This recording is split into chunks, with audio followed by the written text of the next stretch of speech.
There is an inherent horror to going through life as a woman. I'm trans, which puts me in this uniquely unpleasant position where I began from a place of male privilege, only to slowly but surely deconstruct my own role in this world into one with inherently less than I once had.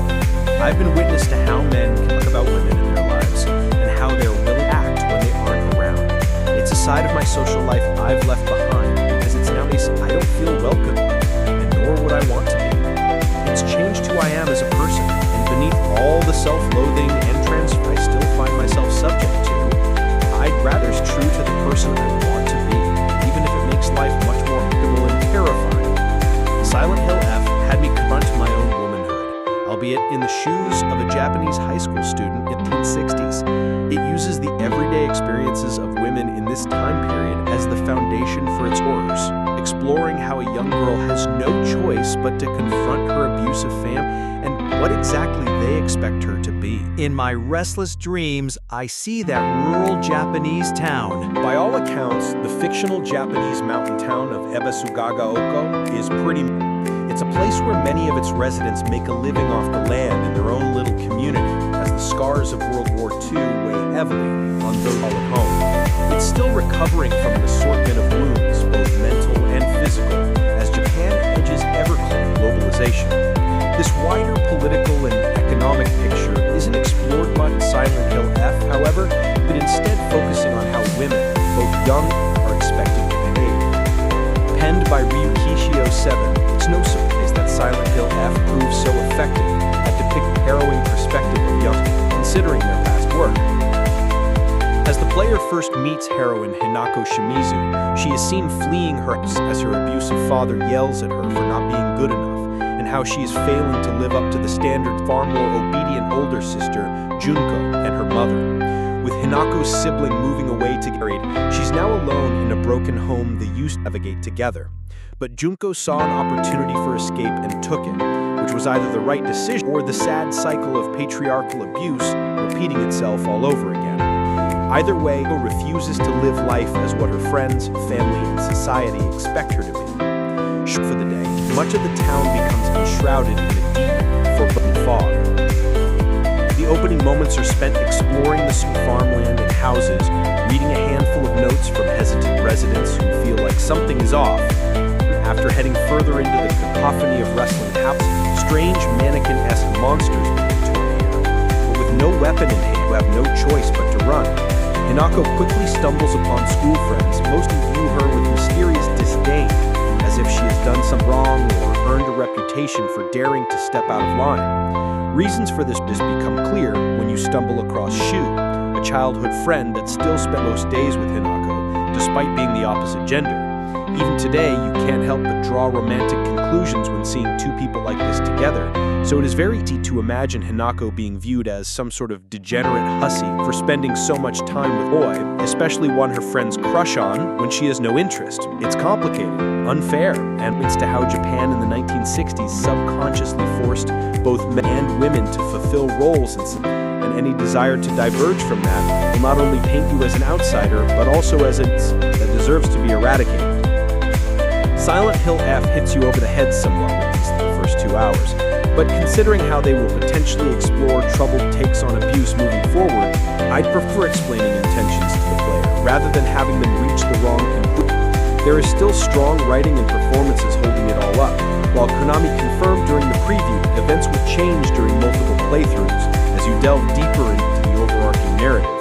I have no idea how this operates in practice, but it's surprisingly vicious and aligns nicely with how combat works as well. Silent Hill F is more than just a survival horror Souls-like. Ever since it was first showcased in trailers, fans have worried that Silent Hill F will lean too heavily on combat, perhaps to the detriment of the horror it desperately wants to instill. You can use light and heavy attacks, dodge and counter enemy attacks, while there are multiple upgrades to earn that increase your health, stamina, and fear meters.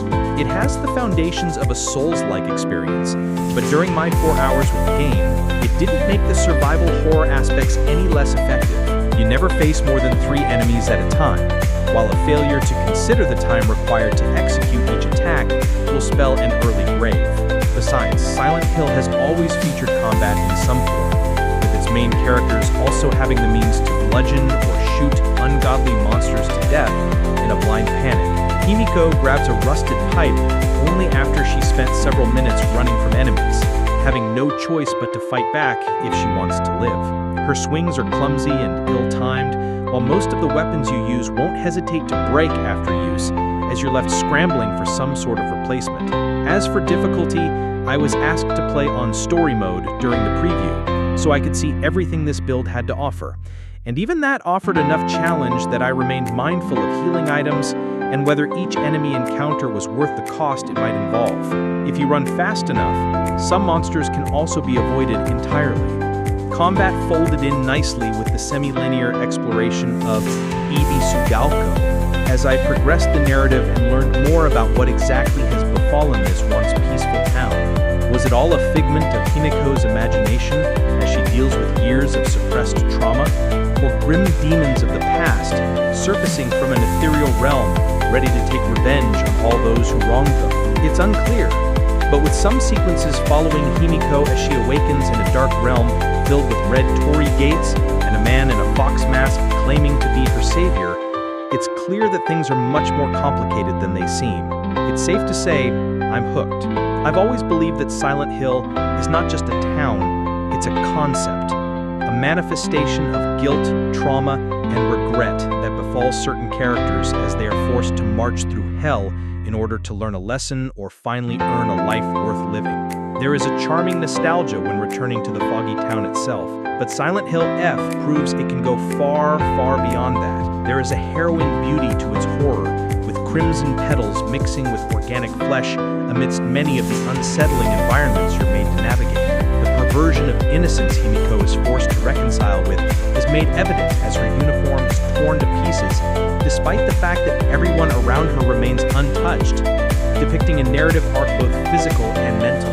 While I rolled my eyes somewhat taking on boss battles that felt more Sekiro than Silent Hill, there is enough potential from what I experienced to make me feverishly excited for what the finished game has to offer. If executed perfectly, it has the potential to be one of the deepest and most provocative stories of female struggle AAA games have ever seen.